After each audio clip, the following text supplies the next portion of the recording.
Hi, everyone. I'm Phil Stamper, author of The Gravity of Us and As Far As You'll Take Me, and I am thrilled to welcome you to our Comic-Con at Home panel. Today we have a swoon-worthy and empowering panel set up for you, and I cannot wait to get started.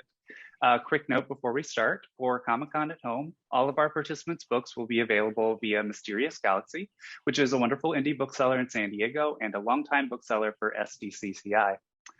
I'd like to start by introducing all of our panelists who you see on the screen right now.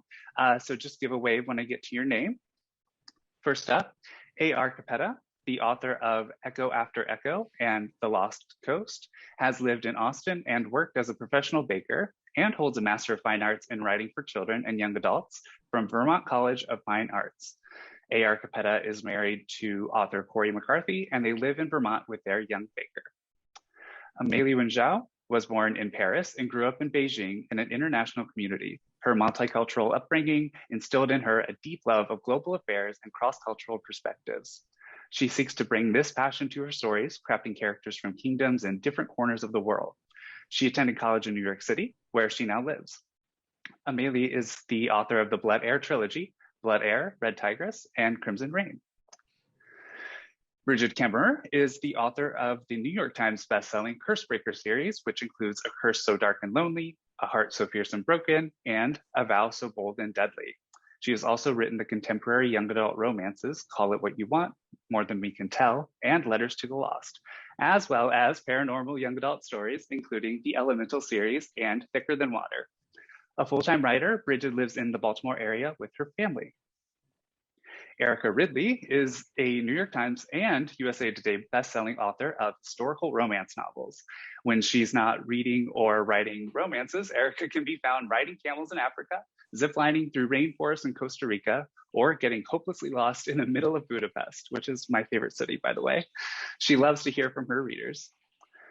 Shaenon Garrity is an award-winning cartoonist and writer best known for the webcomics Narvonic and Skin Horse. Her short stories have appeared in many science fiction magazines and anthologies, and she is the author of Dire Days of Willoweep Manor. She lives in Berkeley, California. Whew. All right, hi everyone. Hope you're all doing well. It's so nice to see all of your faces here. And I'm so excited we get to talk. So I could also go in and pitch each of your books, but I can't breathe right now because I spoke so much. So how about we go around, and I think we should just introduce the book or books that we're going to be discussing today. Era, do you want to start first? Today I'm talking about my new book, The Heartbreak Bakery, which is about a gender cupcake, Sid, who is a baker in Austin, who goes through a first heartbreak, yay, and ends up baking a magical batch of brownies, which then accidentally breaks up everyone who eats them. So has to then deal with the fallout of that and run all over Austin, delivering magical baked goods to various people with the help of a very adorable bike messenger named Harley. All right. Shaenon, do you want to go next? Sure. So the graphic novel I have coming out is The Dire Days of Willoweep Manor, drawn by Christopher Baldwin. And it is about a girl named Haley who is obsessed with classical Gothic romance literature, and due to some improbable circumstances, she travels to what appears to be a world straight out of a Gothic novel, but it's definitely not real history, and there are definitely strange things going on. And with the help of the three brothers who run Willoweep Manor, she has to find out what's going on. All right, next, Amélie. Sure. So I'm the author of the Blood Heir trilogy, which is about an exiled heir who has the terrifying power to control blood, and she seeks to find the murderer of her father, or the Emperor of Cyrilia. And on the way, she meets, pertaining to this panel, a handsome con man that she has to partner with in order to solve the mystery. But this leads to her further unraveling dark and corrupt secrets of her empire. All right, Brigid. I almost forgot to unmute. So again, I'm Brigid Kemmerer. I'm the author of the Cursebreaker trilogy, which is a very loose Beauty and the Beast retelling. And I also, my next book coming out is Defy the Night, which is about a kingdom that is overrun by an illness that can only be cured by an elusive moonflower that only the rich and wealthy can afford. But there's a girl named Tessa who takes it upon herself to become an outlaw and steal medicine and give it to those who can't afford it, till something happens to her best friend and she has to avenge him. So she breaks into the kingdom's palace, and what she learns there makes her realize everything she thought she knew about this illness might be wrong. And if she wants to help the people of her kingdom, she's going to need to start a revolution. All right, and finally, Erica. I am the author of the Wild Winchester series, which features a fun caper-committing family of siblings. So if you've ever seen the show Leverage or have ever heard of superheroes, you have the idea. So they go out righting wrongs any way that they can. In the Duke Heist, Chloe has to steal back a stolen painting and in the process accidentally abducts a duke, causing complications and chaos. And in the Perks of Loving a Wallflower, there's a military cipher. They have to solve an enigma in the middle of their heist. Amazing. I've read all of your books, and well, not at least one of all of your books, because some of you have really extensive, amazing collections. And so that's why I'm so honored to be talking to all of you today. And one of the things that I really loved about all of the books that I read, since we're talking about main characters, is I feel like in each one, there was a different way that each of you chose to introduce and establish your main characters. So for some, we're dropped in the middle of a heist or daring escape. And, there are others where, their characters are established in a variety of like emotional scenes and more. And I just wanted to know, how did you go about getting readers acquainted with your characters from the very first page? Shaenon, would you like to start? Oh, wow, that's tough. Willoweep Manor is one that Christopher Baldwin and I kind of worked out the script together, the artist, and then kind of worked out how to do it. So because it's a graphic novel, we did have to spend some time like coming up with a look for the character and designing her.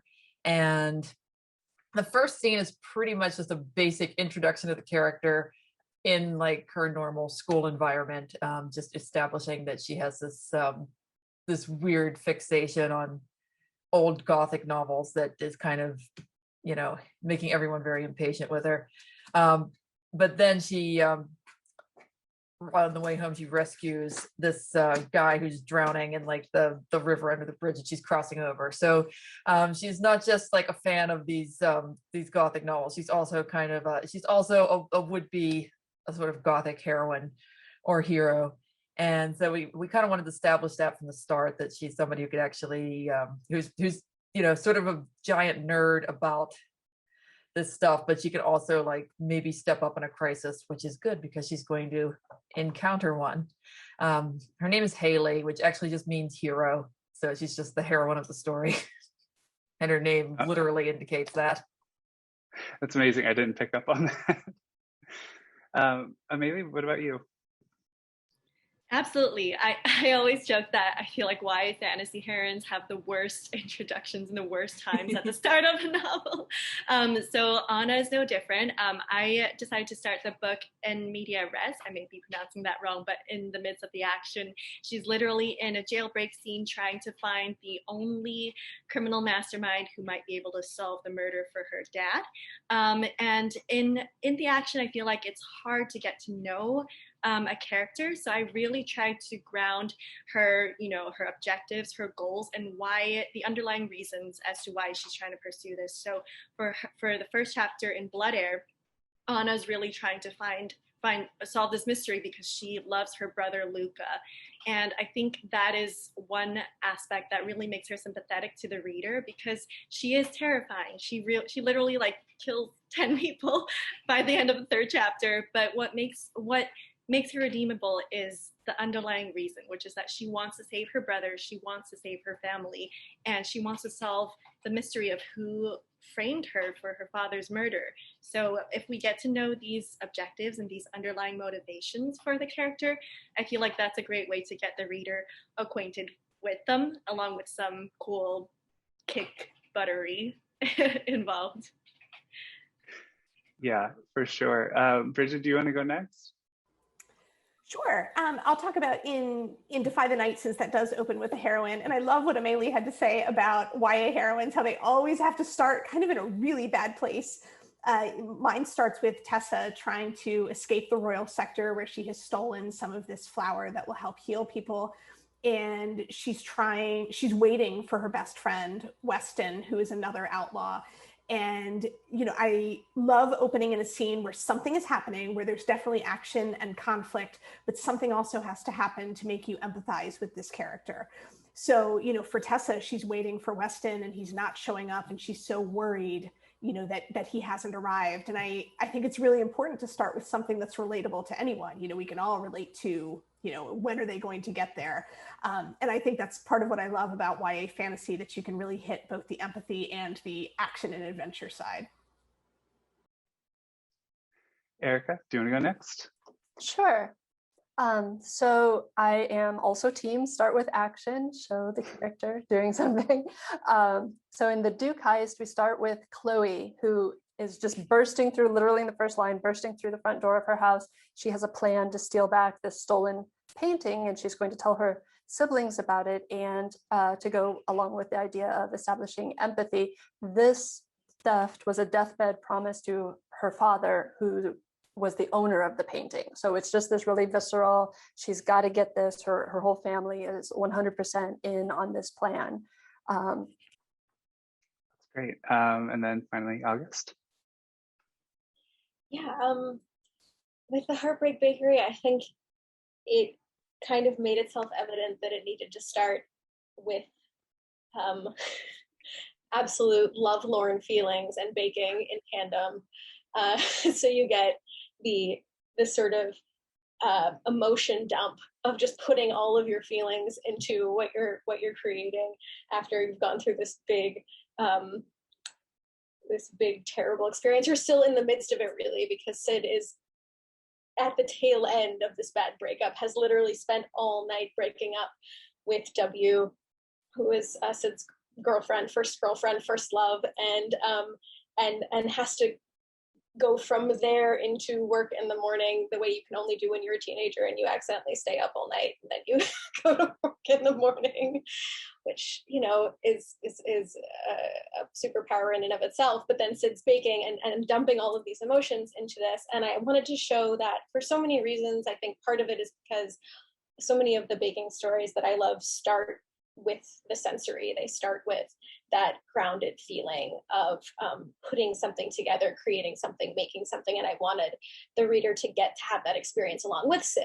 Also, partly, Sid is an agender character, and I wanted to show Sid in this place, first of all, a space, which is this community bakery. It's called the Proud Muffin. It's an LGBTQ run and like fully wondrous, safe space to show that Sid is going through all of this really terrible heartbreak, but is also in the safe space that feels really comfortable and important to Sid. And then also just to show that this is also Sid's comfort. This is how Sid expresses everything, and the fact that you don't open the book in a way that necessarily attaches to or expresses gender. It's just expressing character and emotion and what you're making. And that felt really important to me as someone who kind of comes at life in that way, as well as a non-binary person, as someone who identifies that way, and just wanting to show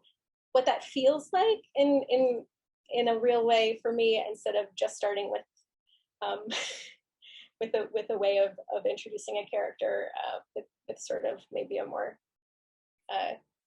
traditional from the outside perspective.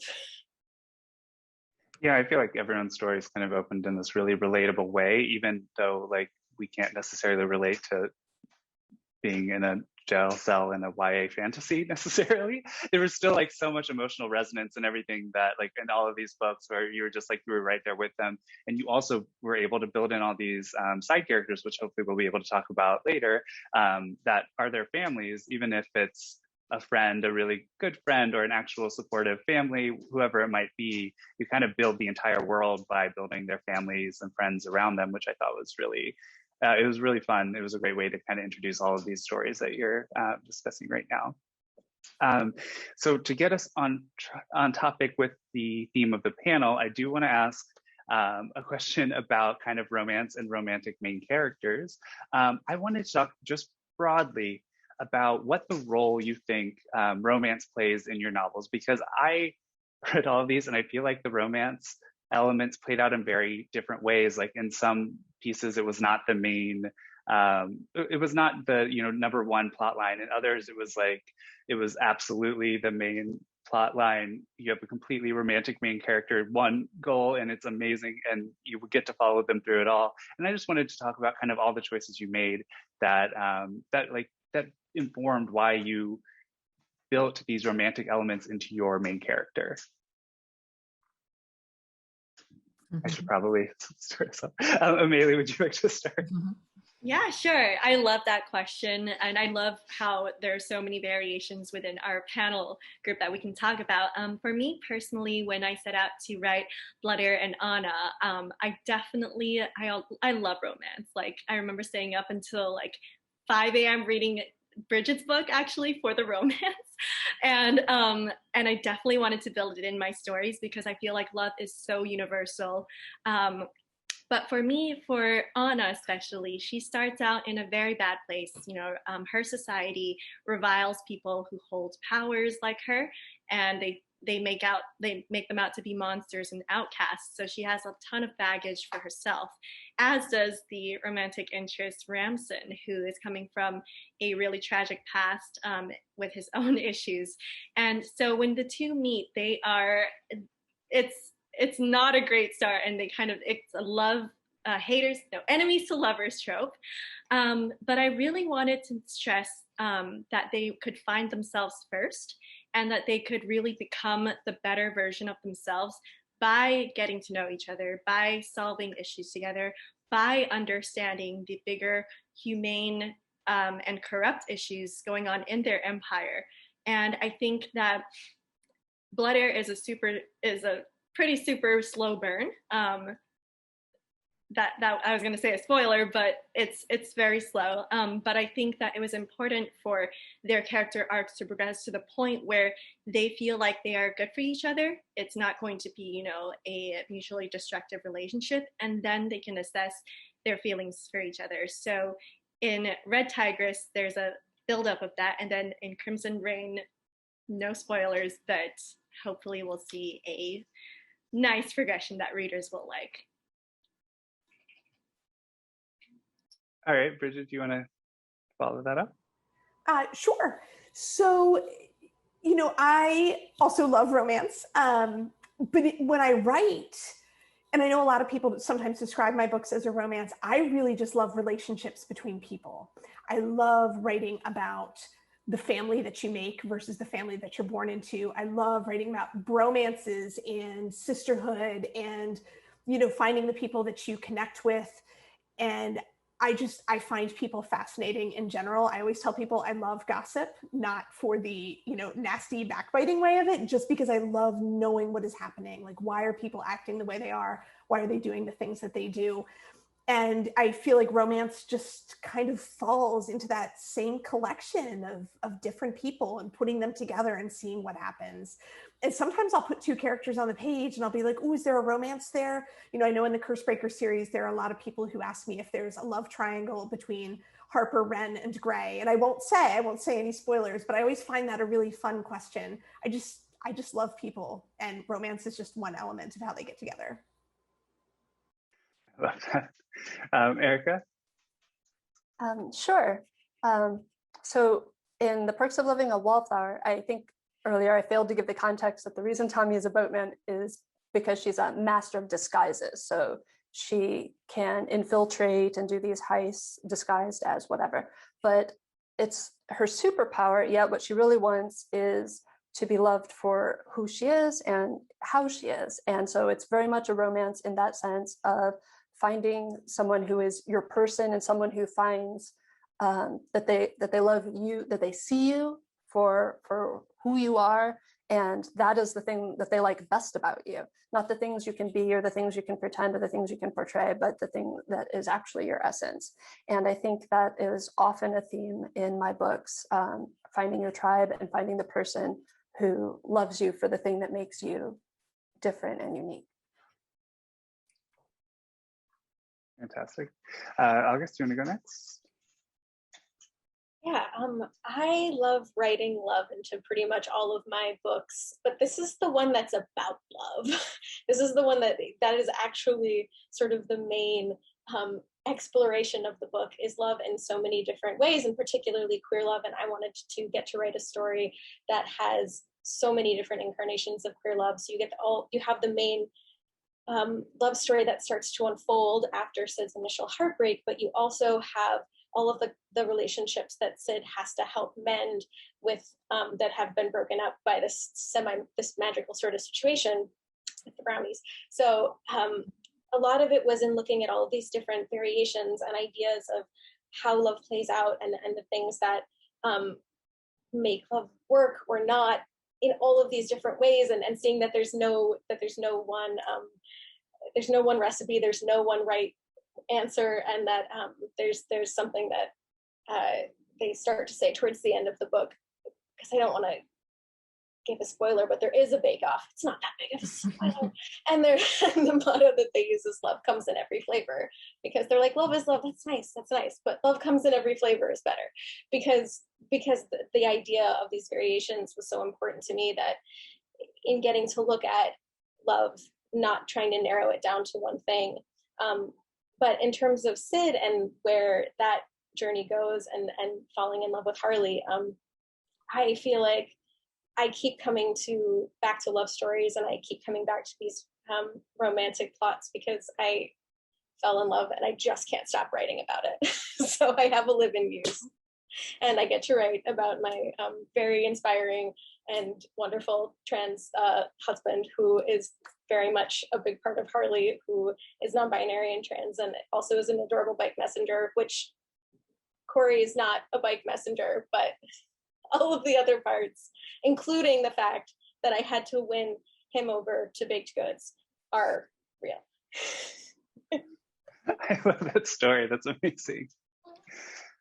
Shaenon, do you want to go next? Oh. Yeah, I don't know if I can top that, but my story is, our book is kind of a comedy, so we're kind of doing funnier takes on romance. And it's funny, there's not all that much romance in it for a book that's about a character who's obsessed with like classical romance, going back to a world of classical romance.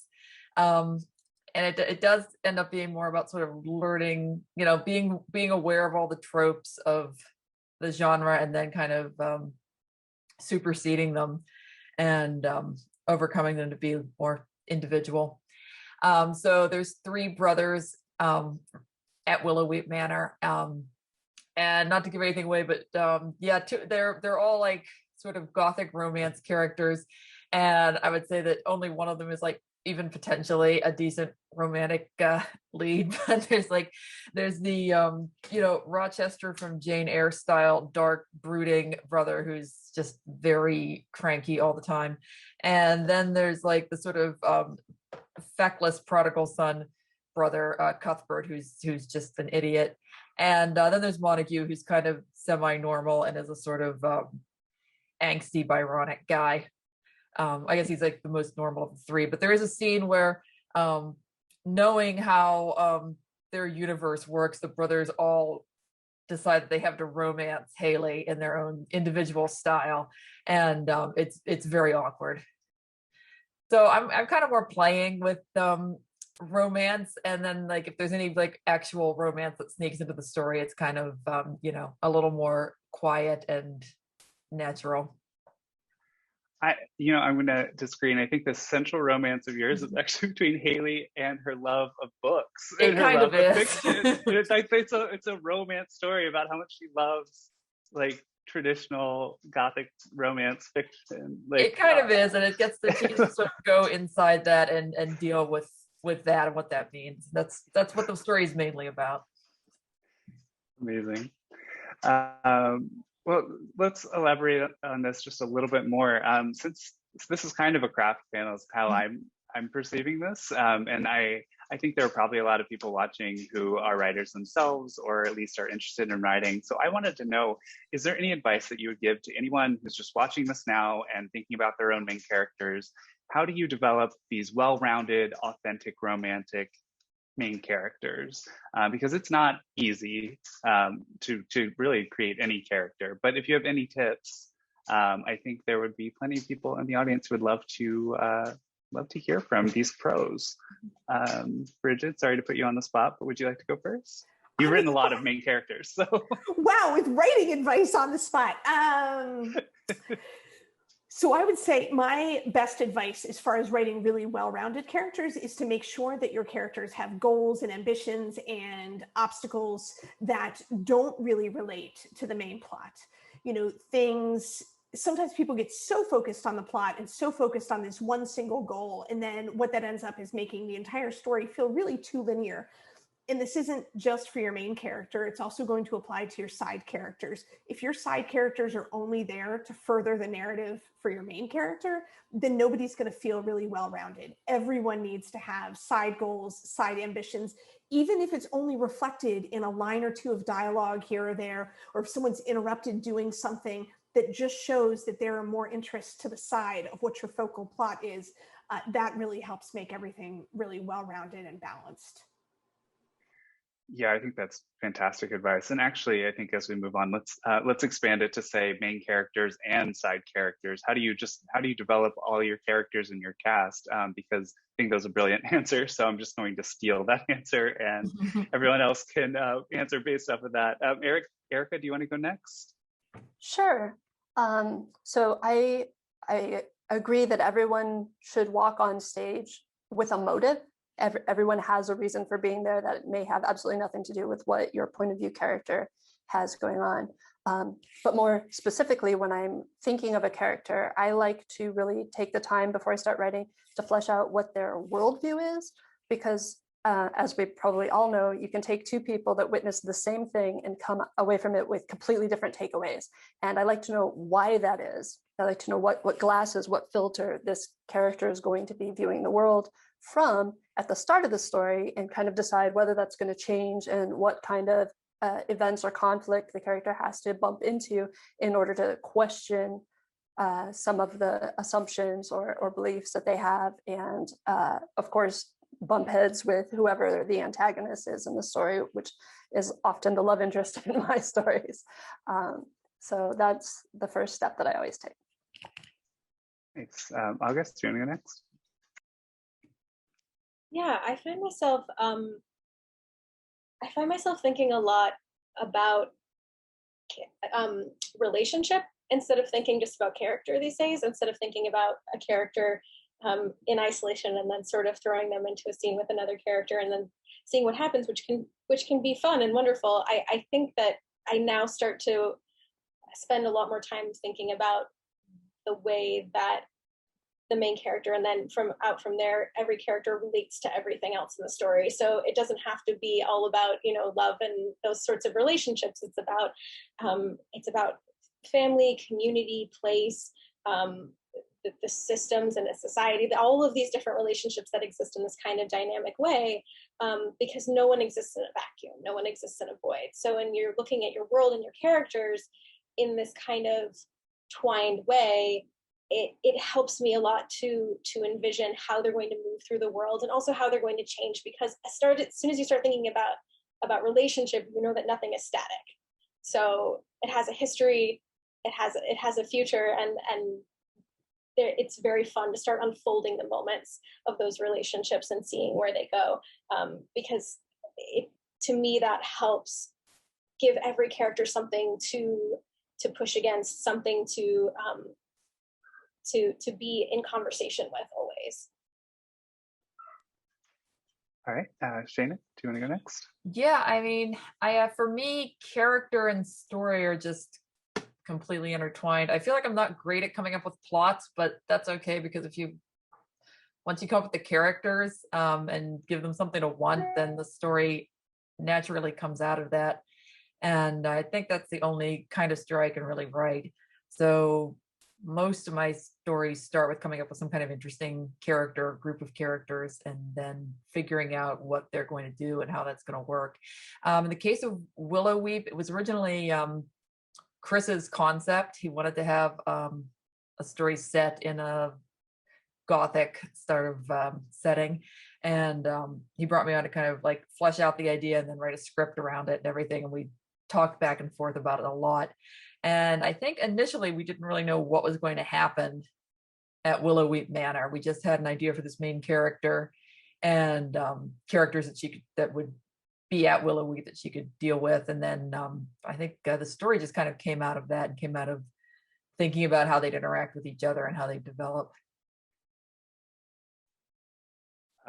Sorry, anyone just saw me literally jump out of my chair. It's storming outside right now. Sorry. And the entire apartment just shook. Oh no. I know some of us are dealing with storms right now, but if you hear anything on the end or if you see me just fall out of my chair, I just keep going. Sorry. It's okay. You look totally, it was a great totally answer. I was shocked by my opinions on character development. Oh my God. Exactly. Let's not play back the tape on that one. Anyway, Amélie, do you want to go next? Yeah, absolutely agree with what everyone said here. And one thing I want to add is, for me, a technique that I love and that I actually found really effective in consuming manga and anime is using backstory. So I think what everybody said about a character has to walk on the stage with objectives and a goal and motives and fears and everything that makes a human being do what they do is so important to, who they are, as like what their backstory is. So why does Anna fear her blood powers, and why does Ramson think he should only care for himself, right? These arise from specific interactions and relationships they had in their past with their environment and with the people and their loved ones or people they hated in their lives. And I think that is so important to informing and to revealing the character to a reader as well. I've heard people were so much more taken with Ramson after his backstory reveal throughout the Blood trilogy. So that's what I love to use. And I think that for every character, not just the main ones, but the side ones too, I try to give them a backstory, even if it's just in my head or written down somewhere outside the book, what makes them tick and what makes them who they are. And for writers, I will say that I think writing new characters, it's very hard to get the voice and very hard to get the train of thought, because it's kind of like, fitting into a new shoe, and it takes me a couple drafts to, get comfortable and know, how they're going to react instinctively, what they're going to think in the situation. So it takes a while to kind of warm up to them and get to know who they are. So I would just be patient and really flesh out the story and think of them as kind of like, an invisible friend. I just want to say that, like, in my my day job is editing manga for Viz Media, and I am also very influenced by manga that I read now and have read over the years. And it is, I do have a lot of influence by just the way that manga, like the stories tend to be very character driven, especially in like the sort of mainstream teen oriented manga. The stories are very character driven and very conflict driven. And that's really helpful in just setting up a character and figuring out doing a character-based story. Even if it's even in like a manga that's very much about action and fighting and stuff, you tend to have very strong character threads. Yeah, for sure. So since we're talking about romance, one of my favorite things about writing romance novels is putting a lot of tropes in there that I can subvert, make my own, play around with, because once you get it on the page, you can do whatever you want with it, which is always one of my favorite things to do. Whether or not the world appreciates it or not, I don't know. But it's so much fun as a writer to do that. So I wanted to talk about tropes with all of you, since I think there's a little bit of subverting going on. There's a little bit of paying homage to specific ones. So Erica, do you want to start and just talk about the tropes that are in your books and kind of why you chose to include them, or how you subverted them and how you played around with them? Sure. I love using tropes, and I do love to subvert them or maybe use them in a different way. So one thing that was fun for me with the Duke Heist is it's from the heroine's perspective and enemies to lovers trope. But since her superpower is blending in everywhere she goes, he actually doesn't remember all the other times they've met. So from his perspective, they're not enemies at all. He's like, who is this strange lady? So they're strangers to, from his. And so I also like flipping things around a lot of times, in historical romance, which is what I write, it's always, the man catches a sight of this woman whose beauty overpowers him, and that's why he kidnaps her or whatever. And in this case, she kidnaps him, but completely an accident. So she does not want him. And so it's not the plan at all. And I just really love taking those kinds of things and trying to find a different spin to put on them. Sorry, I keep jumping because this is the biggest storm that's ever been in New York, I feel. Okay, I'm sorry. August, you want to go next? I'm going to go back on mute. Sorry. Sure. Okay. I keep checking out my window. I don't think it's raining here. Good.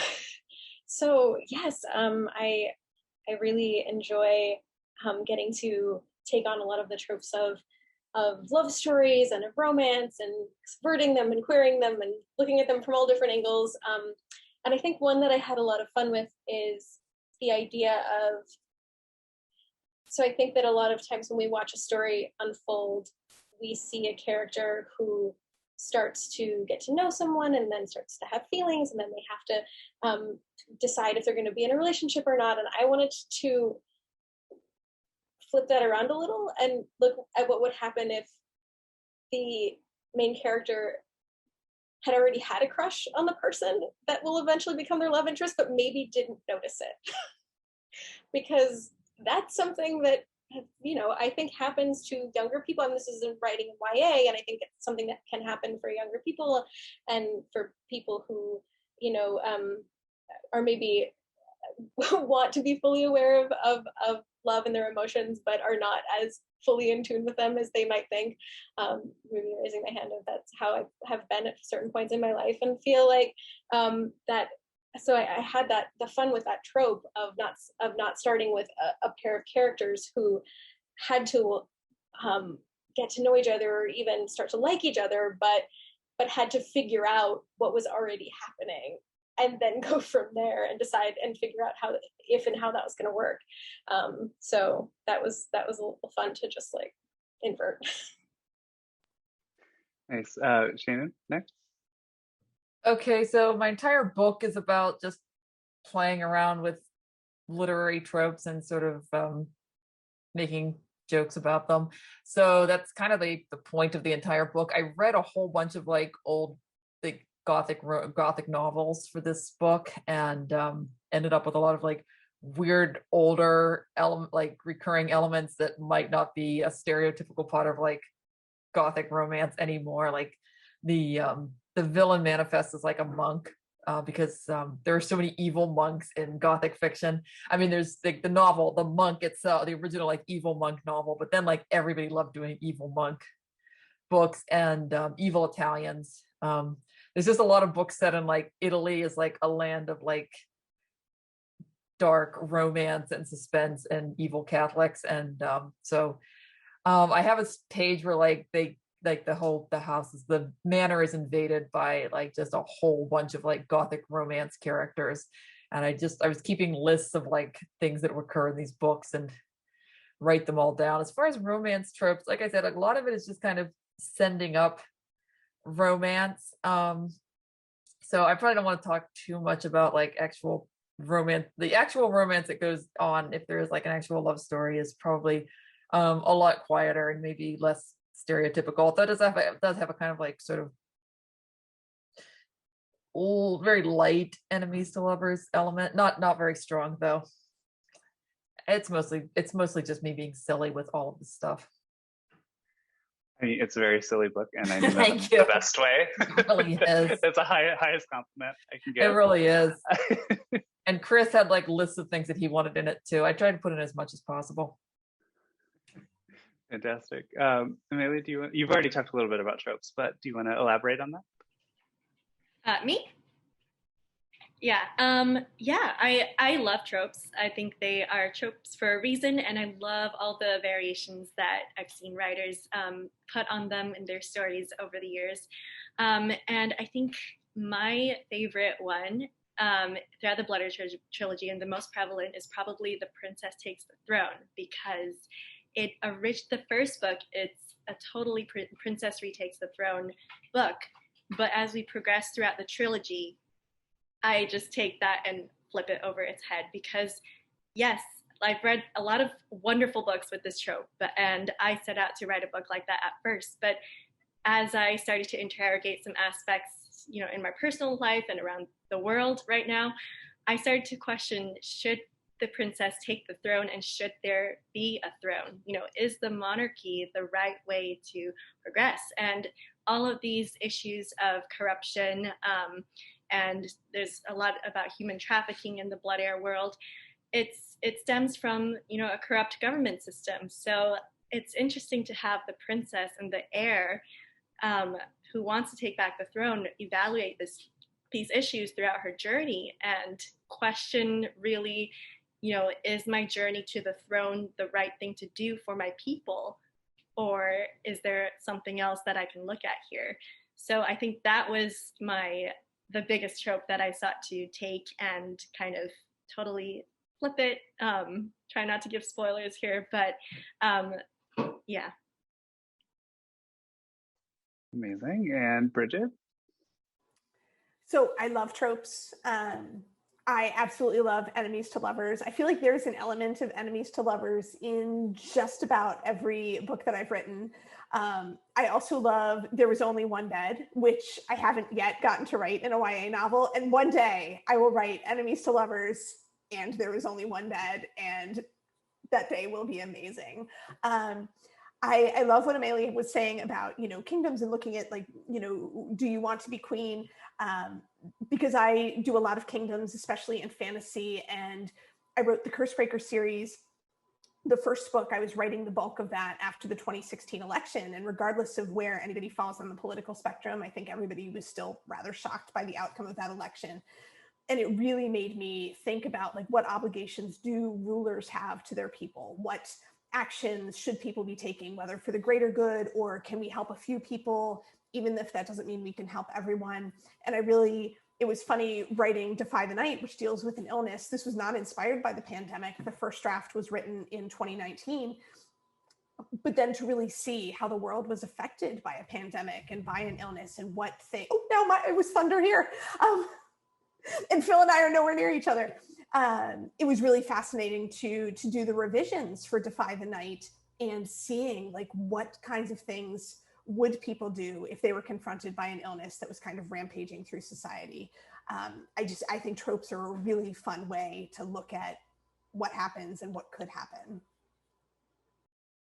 Yeah, I thought it was absolutely wild that you wrote that before the pandemic. But then, you say, and I think your author's note or acknowledgements, that, it became so much more relevant to you as you were going through edits. And I think that's just wonderful that you got that opportunity to have clarity of this is no longer fantasy. This is what would actually happen. How can I kind of build that into my story and reflect on that? And I thought that was super well done, and fascinating to read now, especially. Thanks. So we have to wrap up, unfortunately. I know we didn't get to talk a ton, but you all have such great books. I could talk to you all day, but I do want to give a chance for everyone out there to make sure they're following you on social media, make sure they pick up your newest book, whatever you want to promote. Just kind of one last chance to go around and say, this is my newest book, you should pick it up. Here's where you can find me on the internet. August, do you want to go first? This is my newest book. It is The Heartbreak Bakery. I don't think I yet mentioned that it has recipes in it that I actually wrote, so that part is fun. And you can find me on the internet at my new website, Once and Future Stories, which I share with Corey McCarthy and my spouse, and on social media at AR Capetta across things. Great, thank you. Shaenon? The Dire Days of Willoweep Manor is out in July, which is a little after we're recording this, but it will be available. And it's by me and Christopher Baldwin. And my website is shaenon.com, SHAENON.com. I'm also Shaenon Garrity on Twitter. Great. Amélie? Sure. So my books are Blood Heir and Red Tigress, which is the latest one out and the second in the trilogy, followed by Crimson Rain next spring 2022. And I am on Instagram at Amélie Wen Zhao, as well as on TikTok at Amélie Wen Zhao. And my website is ameliezhao.com. Perfect. Bridgid? Hi, so the Cursebreaker trilogy starts with A Curse So Dark and Lonely, and that is complete and all books are available. And Defy the Night will be available in September of this year. I am pretty much on all the major platforms online. It is just Brigid Kemmerer, Brigid Kemmerer, TikTok, Instagram, Twitter, anywhere. All right, and finally, Erica. I am available on all social media at Erica Ridley. And you can also find me on, I have a VIP list if you go to ridley.vip in your browser. And I also have a historical romance book club on Facebook, if that is your jam. Wonderful. All right, that about does it. Thanks so much to everyone who tuned in for this fantastic panel. And thank you to all of the authors for joining us today. As a reminder, all of our books can be purchased from Mysterious Galaxy, and enjoy the rest of your Comic-Con at home experience. Bye, everyone.